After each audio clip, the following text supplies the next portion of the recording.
A few weeks ago, a sheriff in Millersville, currently under a TBI inquiry, made extraordinary allegations of being in the process of conducting a widespread investigation into corruption and government infiltration. He made claims that his agency was cooperating with multiple agencies across the United States in an effort to uncover deep malfeasance in police agencies, elected positions of city management, and finance laundering. Got me to ask myself if there was any legit news being covered that could potentially support his claims. The following is a presentation of a collaboration of my immediate findings with a preliminary search on this information. Prosecutorial crimes and corruption, the white elephant in the courtroom. This is a piece from the St. Louis University School of Law. It was written by a columnist whose work has been associated with the Mound City Bar Association, American Civil Liberties Union, and Missourians for Alternatives to the Death Penalty groups. The author, Jamala Rogers, focuses her work majorly on the civil rights issues surrounding racial injustices. The piece amasses a compilation of wrongful convictions uncovered through civil rights advocacy and sunshine laws. I find the work compelling enough to imagine what the numbers of many of these studies would look like if their scope were to be expanded outside its current narrow racial interpretations of civil rights violations. Nevertheless, based on her research, Ms. Rogers writes, "I cringe whenever I hear someone smugly say, everyone in prison says he or she's innocent. With a few exceptions, these people have never worked with prisoners and are speaking from a place of sheer ignorance. I have worked with prisoners for over 45 years, and my experience is that most of them own their crimes." Even if the author would roll her eyes at my opinion, I find this basic statement to be the average American standard indifference of opinion to any and all accused criminals in the eyes of the law. There will be some who say it is the action of a few bad apples in the police departments or prosecutors' offices who shatter the public trust. I assert that it's not about the atrocities of the few, but the complicity of the many that is the real problem. It's also about the incestuous relationship between police and prosecutors to engage in immoral, unethical, and criminal behavior that must be continually exposed. Law and order must be restored in these two departments because the corruption goes deep and wide. I intend to illuminate how police and prosecutors engage in a twisted form of justice. The author will continue her staging of civil injustices in a heavy racial light, so we will be pulling only certain phrasing from the text that meets the context of our overarching theme, which is equal prosecution under the law. Our primary point is that when it comes to holding those who abuse offices of trust accountable for their disobedience to the law, it is the will of the people that must be exerted in order to see measurable results. Furthermore, I will be using the article to show various examples of corruption throughout the recent years leading into today's news cycle and political atmosphere. Point number 2 in the editorial headed "The Road of Injustice" breaks down by expressing the many verified cases of documented police and prosecutor misconduct, as well as advocacy groups' successful exoneration records. Groups including but not limited to National Registry of Exonerations, People's Law Office, Innocent Project, and the Center for Public Integrity are used as source materials spotlighting the injustices they have proven in a court of law through vigorous appeals made by falsely accused defendants in the criminal justice system. The following passage explicitly describes the types of behaviors these groups have been able to unveil and the personality type of the individuals apt to abuse their authority. The Center for Public Integrity exposed Nell Moss in several articles by Steve Weinberg. In The Breaking Rules, Weinberg recounts that of some 24 cases, judges reversed convictions or declared a mistrial in 7 of those cases. There were 17 other findings of legal chicanery. Judges found that Moss had committed prosecutorial error, but often allowed the trial to continue, leading to convictions of the defendants. He did a lot of damage in his 33-year career as a prosecutor. The center has done some of the most exhaustive investigations of prosecution errors to date. The 2003 report cited the following examples of prosecutorial misconduct after analyzing over 11,000 appellate rulings, including but not limited to making inappropriate or inflammatory comments in the presence of a jury, introducing or attempting to introduce inadmissible or inflammatory evidence, mischaracterizing the evidence or the facts of the case to the court or jury, excluding jurors on the basis of race, ethnicity, gender, or some other discriminatory grounds, making improper closing arguments, hiding, destroying, or tampering with evidence, case files, or court records, failing to disclose exculpatory evidence, threatening, badgering, or tampering with witnesses, using false or misleading evidence, harassing, displaying bias towards, or having a vendetta against a defendant or defendant's counsel, including selective or vindictive prosecution, which includes instances of denial of a speedy trial, and improper behavior during grand jury proceedings. The description of the aggressive behavior of the prosecutor in question, Nels Moss, is arbitrary enough to encompass many of the judges and prosecutors Americans have seen in and around their courthouses since as far back as the judiciary was established. Regardless of the intent of the author, Jamala Rogers, to paint a racial background against her premise, the fact remains that these tactics can and will be used against you by a corrupt or politically motivated Circuit District Attorney's Office. Despite the obstacles laid out in Section 2, Section 3, labeled Changing Tides, does give the reader some insight into work being done to battle the corruption faced by many tangled in the justice system. She states, in the last 30 years or so, legal support nonprofits, watchdog groups, and social justice organizations have made valiant attempts to expose the atrocities being perpetrated by the so-called justice system. The proliferation of investigative reports and documentaries, along with the powerful voices of the innocent, have also helped to shine a spotlight on the topic. There have been countless studies from groups inside and outside of the system detailing the prevalence of corruption. Their collective labor has made it all but impossible to ignore the elephant in the courtroom of a toxic and failing justice system, the rogue prosecutor. Even Miss Rogers at this point has dropped the operative word white from describing the elephant in the room being the rogue prosecutor. I'm sure the abnormalities found to be perpetrated in her research have no doubt surpassed the original circumference of her thesis. More pressingly, a valuable revelation comes to the forefront from this admission, one that may sway the feelings of the apathetic American: tax spending. Even trying to assess the financial cost of wrongful convictions is a challenge. There needs to be a national and comprehensive study on the cost of trial prosecutions, prison stays, and appeals, but there's little interest in doing so. After all, we're only talking about the lives of the poor, mentally challenged, and people of color. The way the prison industrial complex operates devalues their lives and criminalizes their existence. Settlements for civil payouts are only one angle of the money drain, however. Other costs incurred by taxpayers' wallets include man-hours of the department or court time, materials, building maintenance, and more. An investigation that looked into the cumulative impact of police, prosecutorial, and forensic failures in Illinois from 1989 to 2010 states the study illuminated the use of faulty eyewitness testimonies, false confessions, and ineffective counsel that resulted in 85 innocent men and women serving more than 926 years at a price tag of $18.5 million. BGA conducted the study with the Center on Wrongful Convictions at the Northwestern University School of Law in a 2011 investigation. CWC is no stranger to the topic, as they receive over 3,000 inquiries each year from inmates across the country and have been instrumental in the exoneration of 23 innocent men and women in Illinois. So the information the survey is pulling from is merely a fraction of the entire country, but it is staggering if you conceptualized it accordingly across the board. Meanwhile, as the information concerning the costs of hiding corruption continue to materialize, the ability of the people to equally enact due process against these offenders is lacking. The lack of accountability is troubling. The Center for Prosecutor Integrity acknowledges that of the studies over the past 50 years, little to no sanctions of prosecutors occurred. Less than 2% of the thousands of exoneration cases resulted in some type of discipline. Not only is there no incentive to do right if you're hell-bent on doing wrong, there's no punishment if you get caught red-handed. It is common for Americans to absorb these misconducts as inevitable parts of the system because media, social interaction, and some educational groups push it as the norm. In fact, many are so steeped in the idea that justice cannot exist that many activist groups and law centers exploit the news cycle in efforts that often bastardize the concept of civil rights. More often than not, the frivolous claims do more damage than good to the efforts of alleviating unfit actors from their roles. The most disturbing part about the widespread corruption of prosecutors is not only the lack of accountability, it's the resistance of the system to correct itself to make their victims whole. Prosecutors and their offices regularly refuse to participate in any redress of victims. In regards to the system's inability to correct itself, we are again reminded of the many who are often in the presence of a bad actor but refuse to stand on the side of liberty and instead choose to remain silent. With this premise, I decided to simply search the news for data generated that seemed to match the misconduct in the previous article's studies. The logic was to evaluate if we, the people, were more successful at keeping the appearance of illegality to a minimum. The conclusion I came to may leave you scratching your head. This article from USA Today: disgraced Kansas detective Roger Goblowski found dead at home on first day of sex crimes trial. Amanda Lee Myers, published December 2nd, 2024. Key points: Goblowski was arrested in September 2022 on 6 federal civil rights charges of sexually assaulting 2 victims while acting under the color of law. Officers with the Edwardsville Police Department found his body after responding to a 911 call from a neighbor reporting a gunshot on Monday morning. When Goblowski didn't show up for the first day of his trial on Monday, his attorney told the judge that Goblowski was despondent over the recent news media coverage. This article popped up on a simple search, and it's very recent as it was just written on December 2nd. The trigger phrase for my attention was charges of sexual assault under color of law. Where have we heard those claims before? That's right, the Kentucky judge shooting. A former police detective in Kansas accused of preying on poor black women and girls, raping them, and threatening to kill or arrest their family members if they talked, has been found dead of a gunshot wound on the first day of his federal trial. Jail. Roger Goblowski, who had pled not guilty, was found dead just after 9 a.m. on Monday in his home in Edwardsville, Kansas City metro area, according to the Kansas Bureau of Investigation. In this case, not only does the accusation fit the search parameters, but the manner of death is speculative as well. Officers with the Edwardsville Police Department found him after responding to a 911 call from a neighbor reporting a gunshot, the Bureau said. They found Goblowski on his back porch with a fatal gunshot wound. The first day the man was to be in a courtroom, they find him dead on his porch. What was Roger Goblowski accused of? Federal prosecutors accused Goblowski of using drug dens as his personal piggy bank, sex workers as his harem, and said he would pin crimes on innocent people as a way to exert his power over the poorest black neighborhoods in Kansas City, Kansas. The allegations in the headline are not unheard of or shocking. In fact, they tend to jade the population into the state of indifference for corruption. Members of the community who are not involved with the criminal justice system or crime tend to hear these stories and ignore them. On whole, the majority of the population has never had a need for the criminal justice system. It doesn't appear to affect them or their family, so they tune it out. Goblowski was arrested in September 2022 on 6 federal civil rights charges of sexually assaulting 2 victims while acting under the color of law. For decades as a police detective, prosecutors say Goblowski preyed on poor black women and girls in the community, sexually assaulting them and always leaving them with the warning, keep your mouth shut or else. Another indictment also accused Goblowski of protecting violent drug dealers who were sex trafficking young women and girls and using the victims for himself. Goblowski primarily chose black girls ranging in age from 13 to 17 years old to submit to sex and provide sexual services to him, according to the indictment. In addition to the individuals who just don't care, sometimes the accusations of the parties seem scripted or too cartoonish to believe. Yet, when compared to the statistics contained in the St. Louis Law Study, candid statements like the one aforementioned in the news article are par for the course. Prosecutors on Goblowski's death, lasting impact on victims remains. In a joint statement on Monday, Assistant Attorney General Kristen Clark and U.S. Attorney Kate Brabashar said that this matter involved extremely serious charges, and it is always difficult when a case is unable to be fully and fairly heard in a public trial, weighed and determined by a jury. The proceedings in this case may be over, but its lasting impact on all the individuals and families involved remains, they continued. We wish them peace and the opportunity for healing as they come to terms with this development and ask that they be treated with respect and their privacy respected. In this case, the suspect is not even going to stand trial for his accusations, and technically that means no one will be able to determine if he was guilty or not. The allegations will remain unfounded. That's not just bad for the plaintiff in this matter, but the case doesn't get the chance to become confirmed precedent in the court for others to use either. The joint statement says more than words can express. No one wants to give their own office a black eye, and while this may be tragic, pack up, the show's over, move on. Except not all are so lucky as it would seem. If your life isn't ended abruptly and suspiciously, allegations have the opportunity to come back and bite you. Consider this piece from KCUR. After 2 years, details of 2 Kansas City, Kansas police shootings are now public. In the span of 3 months in 2023, Kansas City, Kansas police shot and killed 2 men, John Anderson and Amaria Henderson. The United Government and KCK police sued to keep the investigations secret. Not all cases of civil rights violations make it to national news. Due to reporting, not all civil rights violations are fully comprehended by the public. In this incident, the facts of the shootings were widely unknown until the agency doth protested too much. Within a 3-month period in 2023, Kansas City, Kansas police shot and killed 2 men. The district attorney ruled both killings were justified. Until now, few details were made public. On Friday, the Kansas City Police Department, who investigated both cases on behalf of the KCKPD, released the entire case files, including body camera video, under the Missouri Sunshine Law. Some details about the shooting of a 25-year-old Amaria Henderson in April 2023 were already known after Henderson's mother sued the officer who shot him. The KCK police and the unified government of Widenet County in Kansas City, Kansas. But the public knew little about the killing of 50-year-old John Anderton in February 2023. According to the news outlet, these shootings were not even on the radar of their readers because so few details were made public. I think he has a gun in his hand. Anderton was in his sister's house in the early evening when 2 people in the house overdosed, according to the investigation. Police and paramedics were called, but Anderton left on his bicycle as police arrived. At 5:54, Officer Colin Ward arrived, was told a man in a red coat left on a bike and went looking for him. 2 minutes later, and a couple of blocks down Roland Avenue, he found Anderton walking his bike, according to the KCPD investigation. Body cam shows Ward pulled up and started to question Anderton about why he left the house when people were in need. There wasn't anything I could do, Anderton answered. The exchange was calm. But when Ward told Anderton Anderton to put his hands on his head as he prepared to arrest him, Anderton dropped the bike and ran towards nearby woods. I could see he was physically trying to remove an object from his pocket. I remember seeing him turn. I saw his hand kind of in a fist shape. I just saw silver, Ward told KCPD detectives. Ward yelled for Anderton to stop reaching. Then he fired 12 rounds. Officer involved. 1038 my location. Ward yelled into his radio. I still have him at gunpoint. I think he has a gun in his hand. I need a shield, he told KCK Dispatch, referring to a bulletproof ballistic shield. After firing 12 times, Ward put a fresh clip in his gun. Anderton was pronounced dead at the scene. That was the official narrative of the event as reported by the officers and supported by body cam footage. Initial investigations into the incident would also conclude supporting these basic structure of events. According to the autopsy report, Ward hit Anderson 5 times, including twice in the back and once in the back of his head. A silver .22 caliber revolver was found at Anderton's feet. Anderton's younger brother, Eric Anderton, told investigators that night that his brother found that gun and it didn't even work. If you have a fake gun, are you going to pull it on someone that has a real gun? No, that doesn't make sense to me, he told KCPD detectives. In a statement almost 7 months later, Widenet County District Attorney Mark Dupree, in a quarter-page statement, found that Ward acted within the bounds of the law. He added that Anderton did not comply with police orders and a gun was found at the scene. Despite the autopsy revealing that the suspect was hit in the back twice, including another shot to the back of the head, and the gun allegedly found with the body being reported as non-functioning, the officers were found to have acted lawfully in response to the situation. The defense of the officers is that the suspect disregarded lawful commands. In the civil rights context, that phrase should be used loosely. Please don't let him die. More details have been made public about the April 2023 shooting death of Amaria Henderson by KCK officer Austin Schuler due to a lawsuit filed by his mother. Henderson was making DoorDash deliveries the night he was stopped by Schuler. The KCPD investigation revealed he made his last food delivery about 1.5 miles from where he was stopped. In his interview with KCPD detectives, Schuler said he made the stop because of an expired temporary tag and a bad headlight. After running his license and discovering Henderson had no warrants, Schuler went back to the car where Henderson's girlfriend was FaceTiming with Henderson's mother. He says, "Your car smells like burnt weed, so I'm going to have you step out," according to the body cam video. Henderson then started the car and put it in gear. "Hey, don't do that," Schuler yells as he jumps on the door frame and the car speeds away. A few seconds later, Schuler yells, "I'll shoot you," before 2 shots are fired. Henderson's car hit the back of a parked SUV. As many of these incidents start, the offense in question is usually one of low preponderance of evidence, or as in this case, a traffic stop that escalates. Observing or being aware of many First Amendment auditors and public court proceedings, it's not hard to find the endless evidence of violations masquerading as police protocol. The results vary greatly across the states for the plaintiff redressing their grievances per the facts of the individual basis of the complaints and the ability of the offices to carry out the due process of the law as written for one of their own. Body cam in this instance shows Henderson's blood flowing onto the pavement and both airbags deployed. His girlfriend, Shakira Hill, was ordered out of the car. Footage shows her on her knees about 10 feet away from the car. "Please call for help," she cried. "Please don't let him die." Henderson died at the hospital. He was shot in the cheek, upper left arm, and his spinal cord was nicked, according to the autopsy report. For this shooting, the suspect was being stopped for low-level non-violent infractions of the law. The escalation is a direct result of non-compliance to the officer's command. The officer's reaction also put another potential suspect in danger. Dupree also ruled this shooting justified because Schuler was in immediate danger of serious bodily harm or death. But the lawsuit filed by Henderson's mother, Pauletta Johnson, claims Schuler put himself in danger. Defendant Schuler's act of jumping onto the doorframe of a moving vehicle was contrary to KCKPD's policies and law enforcement standards regarding self-imposed jeopardy, the lawsuit said. The suit was filed in July and is ongoing. For 2 years, the unified government of Widenet County and Kansas City, Kansas, fought to keep records of these 2 shootings from the public. Under the Kansas Open Records Act, police investigations can stay closed forever. But because the Kansas City, Missouri Police Department investigated the shootings, the records fell under the Missouri Sunshine Law, which says all investigative records are open after the case is final. In both these cases, the district attorney did not charge, ending the investigations. The Kansas City Star and KCUR requested the investigative files from KCPD in October. The unified government fought the release of the records and lost. A few things to note from the conclusion of these lawsuits are the tendencies of the agencies to remain consistent in their self-investigatory efforts, the ability to even do a self-investigation without the aid of a third-party oversight in many, if not all cases, and the refusal to be transparent and the avoidance of accountability in agency. The latter is a complicated matter to attend to. It is a split issue between the feeling of the public who never sees corrupt officials held to the letter of the law and monetary payouts issued to the plaintiffs to settle outside of the courtroom. Both outcomes have a sway on the public's perception. Ward had shot someone before. Anderton wasn't the first person Ward shot on the job. In May 2020, Ward and another KCK officer responded to an apartment complex where they discovered a stolen F-150 Ford Raptor truck, according to a federal lawsuit. According to the lawsuit, the officer saw an African-American male entered the Raptor and left the driver's side door open. The lawsuit says both officers ran towards the truck where Ward's partner tasered the man, Joshua Brunson. The truck lurched forward. Ward and his partner backed away from the Raptor while drawing their firearms and firing indiscriminately. The lawsuit says Ward emptied the clip of his firearm and reloaded. Brunson was hit 4 times and almost died from blood loss, according to the lawsuit. Brunson, it turns out, was hired to clean and detail the Raptor, the lawsuit said. There was an attempt to settle the case last year, according to online federal court records. The lawsuit was dismissed last April at the request of Brunson's lawyers. Our next story brings to focus another allegation we heard recently from a story we covered on this channel: government misappropriating tax dollars. This controversy caught my attention not only because the FBI was involved over ambulance services, but also because the lieutenant governor pops into the search results more than once. FBI involved in Cole County ambulance controversy linked to Lieutenant Governor Kehoe. Members of the Cole County Commission say Federal Bureau of Investigations is looking into claims that county officials had their jobs threatened following a decision to change ambulance providers, and reports from the St. Louis Post dispatch plant Lieutenant Governor Mike Kehoe right in the middle of it. This controversy starts in 2020 in Cole County, Missouri, coincidentally the home state of our thesis article. Members of the Cole County Commission say the Federal Bureau of Investigations is looking into claims that county officials had their jobs threatened following a decision to change ambulance providers, and reports from the St. Louis Post dispatch plant Lieutenant Governor Mike Kehoe right in the middle of it. The controversy stems from the county's decision to stop buying ambulances from Osage Ambulances in Lynn and purchase them instead from a French-Canadian company called Deemers. The commissioners say the move saved them $17,000 per ambulance. Apparently, that's not all it did. The threats to staff included loss of employment and takeover of our EMS services because we refused to buy ambulances from certain places or people using taxpayer money, Western District Commissioner Chris Sherpel said. As we read the presented information regarding the necessity of the FBI involvement, we find out that the purpose of their investigation is to determine if elected officials were using their positions to intimidate and influence the employees of the emergency services operations and the purse string holders. Not much different than what the sheriff in Millersville claimed to be investigating with other offices across the United States. FBI had questioned him about the matter. In mid-May, the St. Louis Post-Dispatch made the connection between the commissioner's decision to buy from Demers and a decision by the Lieutenant Governor Mike Kehoe, the former owner of Osage Ambulances, and his brother John, the current owner, to throw political and financial support behind GOP challengers to Sherpel and Eastern District Commissioner Jeff Hochler in the August 4th primary. Osage Ambulances President Kyle Shimmons was asked if the FBI had been to see him. In response, Shimmons said, "We're aware of the investigation ongoing involving the Cole County Courthouse, and we await the outcome of the investigation. It would appear accusations across the board range from internal favors for cash flow, election interference or meddling, favoritism, and monopoly of services or office." Beyond that, Shimmons would not confirm anything. To an aide, Kehoe said the lieutenant governor was traveling and unaware of the commissioner's public statement and would have no comment. Presiding Commissioner Sam Bushman voted against last year's purchase of Demers ambulances to replace Osage units destroyed by the May 2019 tornado, saying he wanted to wait for the insurance to settle. He also voted against the purchase of more Demers ambulances this year because the commission did not give Osage an opportunity to match the bid. That seems to point a finger back at the commission, but Sherpel says the panel is not under suspicion. Adding chaos to calamity, politicking, and finger-pointing often end up being the axe that severs the proverbial chicken's head from its spine when influencing the public's attention. But often there is so much back and forth from the parties, it is so abstract from the infraction at hand that the plot gets lost to popularity contests and polls of public persuasion that end up ending the ordeals outright. "We are not the target of this investigation, and we have been told that we did nothing wrong," Sherpel said. Sherpel also stated, "We are disappointed that corruption and threats were the result of spending taxpayers' money wisely." Bushman says he was not interviewed by the FBI, which of course will neither confirm nor deny the existence of any investigation. Bushman also says he did not see the statement before Sherpel read it in the open commission meeting and says he will not be putting his signature to it. Of course, it all depends on who the public's trust resides in and if they understand the meaning of the process they are witnessing. This perception can be inverted by denial of involvement by agencies entwined in these scandals or due to lack of transparency or trust in the reporting. Moving on to the next Mike Kehoe story,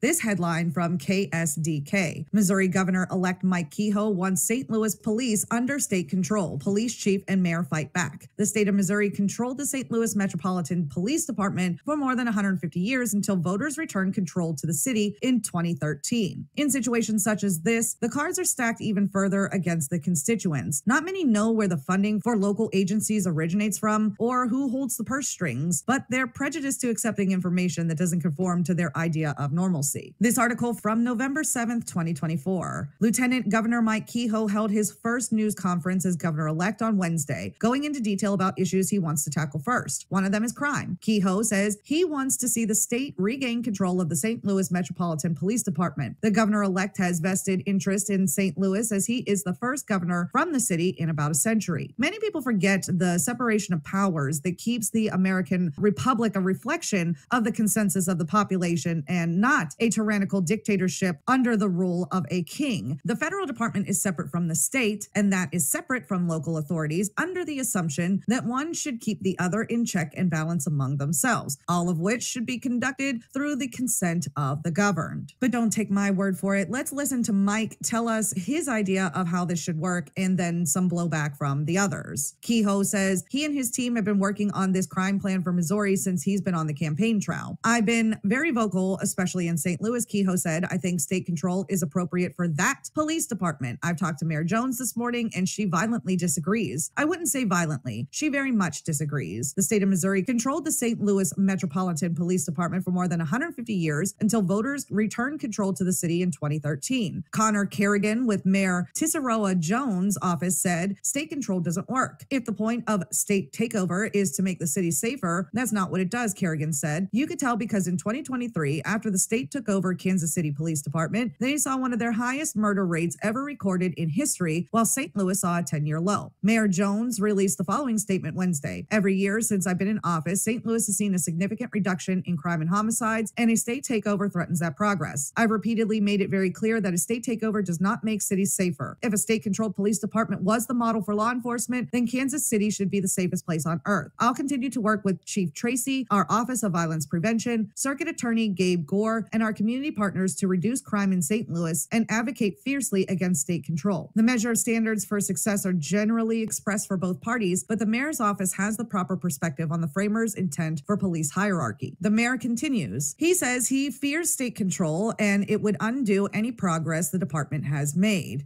And do you know who gets hurt by that? The people that we're trying to keep safe, the communities, Tracy said. Tracy and Mayor Jones said they will do whatever it takes to keep the department under local control. Tracy has taken a firm public stance that he is opposed to state control of the department and said it is unnecessary. You have a police chief that's answering to a mayor, and you have a mayor that brought in an outsider for the first time in over a 200-year history, and we're actually making strides and getting things done, Tracy said. He pointed to the latest numbers showing crime is down. We're trending about 17 less homicides than last year, which is a 10-year low. So the officers are getting the job done. We have about 17% reduction in crime from last year, and it's a reduction from years past, Tracy said. The argument over police control and funding has been settled through legislation in many states many times. St. Louis is not the first to have a dispute, nor will it be the last, but it does show that financial flow has the potential to override constitutional establishment of branches of government. Kehoe clarifies his position by proving that this is driven by spending costs more than crime statistics. Even though Kehoe said St. Louis Police Chief Robert Tracy and Circuit Attorney Gabe Gore are doing a good job, he sees a disconnect between city government and business developers. They're concerned about spending capital in downtown and considering again an additional redevelopment without crime situation improving, Kehoe said. Both the St. Louis Police Officers Association and the Ethical Society of Police supported state control because of concerns over recruitment, pay, and morale. Tracy said the department heard those concerns and is working on them. The mayor last year gave a historic raise to our police officers and to the supervisors, and it was almost $12,000, Tracy said. As for recruitment, they're not alone in the struggle to get more police officers on the force, but we're getting officers into the profession. We've had close to 25 officers that had left the police department, the St. Louis Metropolitan Police Department, and went to other jurisdictions that I've sworn back in the past last year. And I might have 3 more that I'm swearing back in next week, Tracy said. Money sure does make the world go round, and no one is pointing fingers at the upstanding associations fighting on behalf of officers' paychecks, right? Least of all, officers, friends of officers, family, or co-workers. Unfortunately, that isn't the only issue facing the incoming Lieutenant Governor of Missouri. St. Louis County stands strong over authority to hire next St. Louis County prosecuting attorney. Back to the courts again. By 1 First Alert 4 staff published November 12, 2024. The fight over who should make the call to replace Wesley Bell as St. Louis County prosecuting attorney continues a week after he was elected to Congress. Bell easily defeated Andrew Jones Jr. in the Missouri's 1st congressional district race. The district covers all of St. Louis City, all of North County, and small parts of Mid County and West County. A day after the election, the St. Louis County executive, Dr. Sam Page, announced he had begun accepting applications to replace Bell. Shortly after, Missouri Governor Mike Parson announced he would be choosing the replacement instead. Some legal experts told First Alert 4 Investigates last week it's unclear who will get to make the final pick for prosecutor, but they agree this battle is certainly political. Page, a Democrat, claims he can appoint a Democrat as Bell's replacement, according to the county charter. However, Governor Parson and Attorney General Andrew Bailey argue that the state's constitution overrides the charter, giving the governor the authority to make his own pick. Parson appointed Kim Gardner's replacement as St. Louis Circuit Attorney when she resigned last year. But the Circuit Attorney's office is created under state law, not a county charter, so it's a different scenario. When St. Charles County Prosecutor Tim Lomner resigned, that county's executive appointed a Republican replacement without interference from the governor. Elections have consequences, is what we tell ourselves after the results of a contest create havoc instead of the desired outcome of the voters. As it turns out, the statement is true, and elections often affect positions that aren't under the jurisdiction of the people. This is the essence of building a bureaucracy right in front of the American people, and they encourage it. A week after the election, St. Louis County Councilor Dana Trucker Redwing sent a letter to Bailey regarding the dispute over who would elect the next St. Louis County prosecuting attorney. Redwing states that the letter previously sent to them regarding fulfilling the position ignored Article 6, Section 18B of the Missouri Constitution, which allows charter counties to determine the selection process to fill a county vacancy. In the letter, Redwing writes, the Missouri Constitution requires the St. Louis County Charter to provide for the manner of selection of county officers. The St. Louis County Charter does just that expressly by requiring the St. Louis County Executive to appoint a successor to the office of St. Louis County Prosecuting Attorney in the event of a vacancy, subject to approval by the County Council. Redwing concludes that if Bailey has additional legal authority, he should submit to the county by close of business on November 15th. Otherwise, St. Louis County will move forward and consider the matter resolved. Tuesday night, the St. Louis County passed a bill to allocate $354,000 to the prosecutor's office to avoid layoffs. That measure goes to Page for his signature. All of this is happening among the hustle and bustle of the transfer of power, and again, we see the shifting of money being justified by the illusion of chaos. Not many will even understand this to be a mismanagement of taxpayers' dollars on multiple levels, leaving the entire situation out of the hands of the voters. Frankly, the entire dispute is going to end up costing the city more, in my assessment of the ongoing situation. News a week later reported this development. Lawsuit filed to prevent Page from filling St. Louis County prosecutor vacancy. Missouri Governor Mike Parson and Missouri Attorney General Andrew Bailey have filed a lawsuit to prevent St. Louis County Executive Dr. Sam Page from hiring the next St. Louis County prosecuting attorney. We thank Attorney General Bailey for seeking clarity on this issue and for fighting to improve public safety in the St. Louis region. We have expressed our intention to appoint the next St. Louis prosecuting attorney to remain confident in our legal authority to do so, Governor Mike Parson said. Let me be clear that we want politics out of this process. Much like our appointment of Gabe Gore as the City of St. Louis Circuit Attorney, we intend to put politics aside and select the best person for the job who upholds law and order. Unfortunately, St. Louis County Charter requires a declaration of a political party loyalty. Our constitutional authority has no such requirement, and this appointment is too consequential for the region and our entire state to have politics considered over qualifications. The lawsuit filed by Bailey and Parson requests the court to enter a judgment declaring Missouri governor has the power to fill the vacancy and issue a temporary restraining order prohibiting Page from taking any further steps to hire the next St. Louis prosecuting attorney. A successful lawsuit regarding the position of the office to hire, or at least decide who is able to hold a position lower than the office held by the deciding party, would make that binding statute without the input of the legislator, by the way. Wesley Bell defeated Andrew Jones Jr. earlier this month to fill a seat for Missouri's 1st congressional district.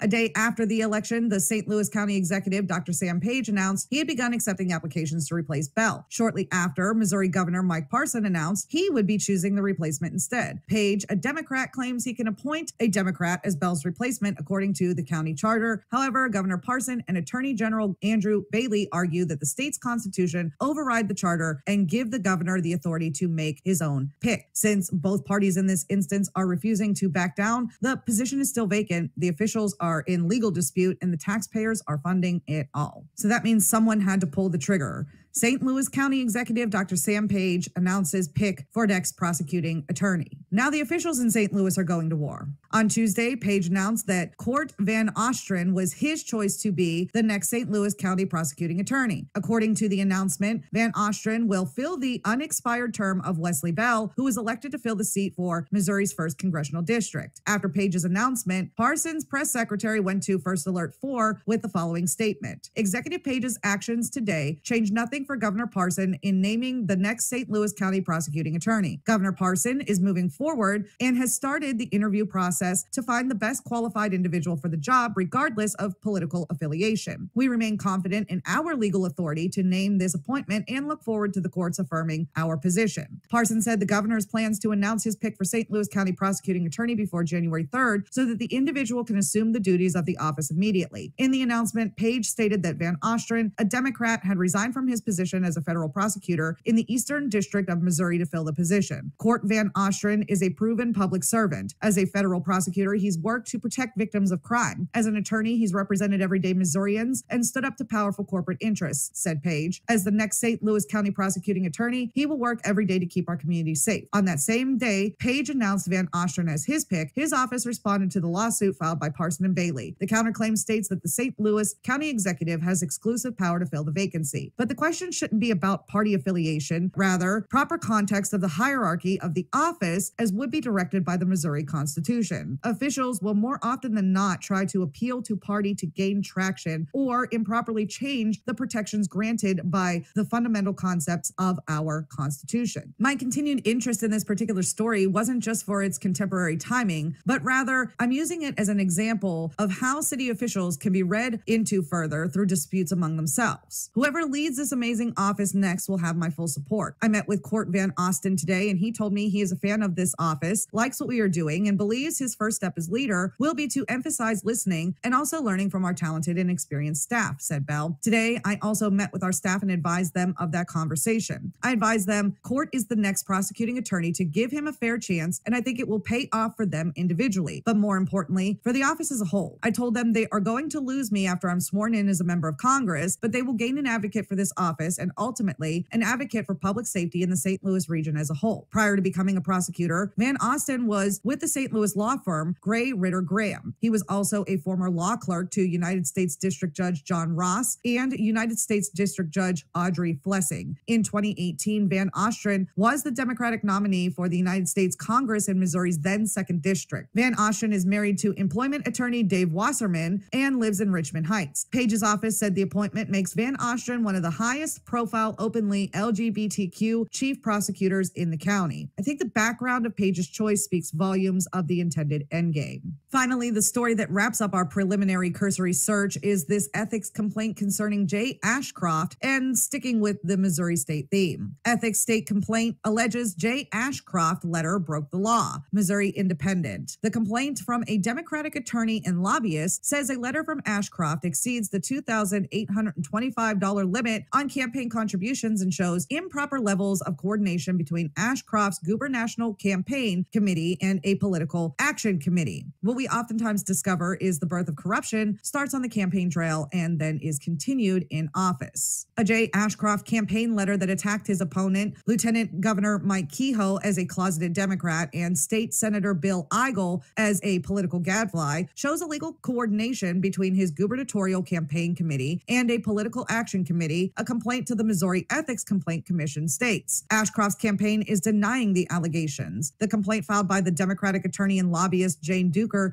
alleges the $5,244.84 paid by the Committee for Liberty to send the letter, equal to the cost paid by Ashcroft for Missouri, should have been reported as in-kind contribution to the campaign. This is another instance of political corruption that will be widely ignored by the majority of the population. Not because people don't care about where the campaign donations end up, but more so because they really don't understand what exactly they're donating to. Even when the news attempts to explain the concerns, the average voter is asleep by the second lobbed violation. A matter of ethics is another arbitrary factor that is hard to nail down to a standard. It exceeds the $2,825 limit on contributions to the campaign committee with messaging that represents an illegal level of coordination, the complaint states. Quite plainly, the letter is an advocacy piece, poorly masquerading as a fundraising letter, Duker wrote in her complaint. The letter does not cross any legal lines, said Jason Rowe, a Michigan-based consultant working working for the Ashcrofts campaign. We're not doing voter persuasion, Rose said. We're doing fundraising. So she's trying to take one form of political activity and label it a different form of political activity. On Wednesday morning, Ashcroft's campaign sent out a fundraising email attacking Duker for her complaint. It accuses her of trying to use the law to defeat him. Their tactics will not intimidate me, and I will continue to fight the liberals who are trying to destroy our country, the email states. Complaints to the Ethics Commission are confidential unless released by the complaining party. The commission does not comment on complaints unless it has completed its review and issues findings. I'd also like to draw notice to the fact that complaints to the ethics committees are confidential unless released under certain circumstances, and that is a standard policy that varies by agency. Even the promise to make Missouri a conservative leader is a fundraising appeal, he said.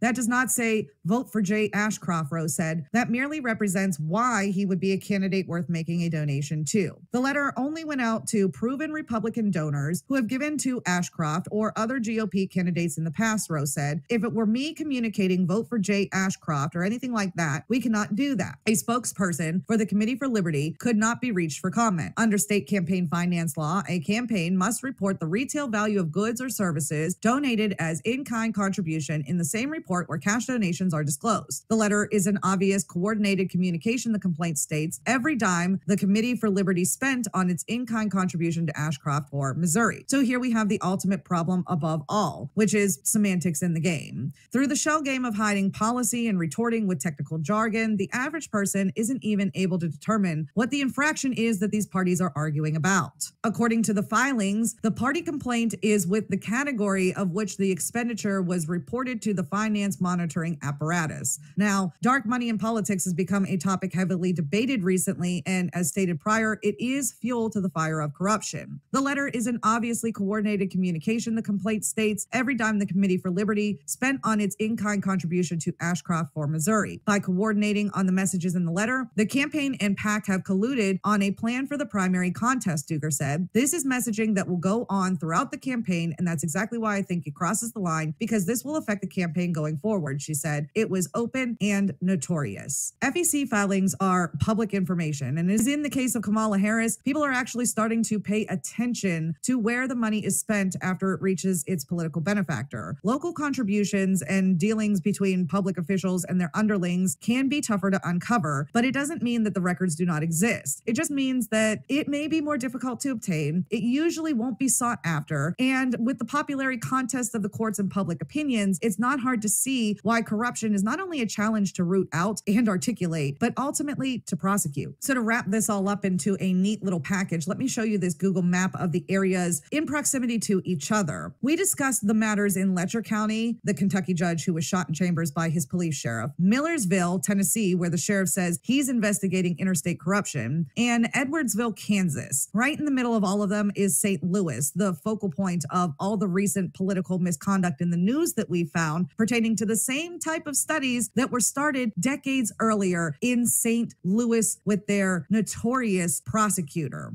This collaboration isn't necessarily meant to be a smoking gun. It isn't even meant to draw any direct conclusions, but it is an attempt to illuminate the modern day civil rights violations that are overlooked by the average person and say, maybe the real problem is our lack of oversight. But that's all I have for you guys today. And on that note, I will catch you on the next one.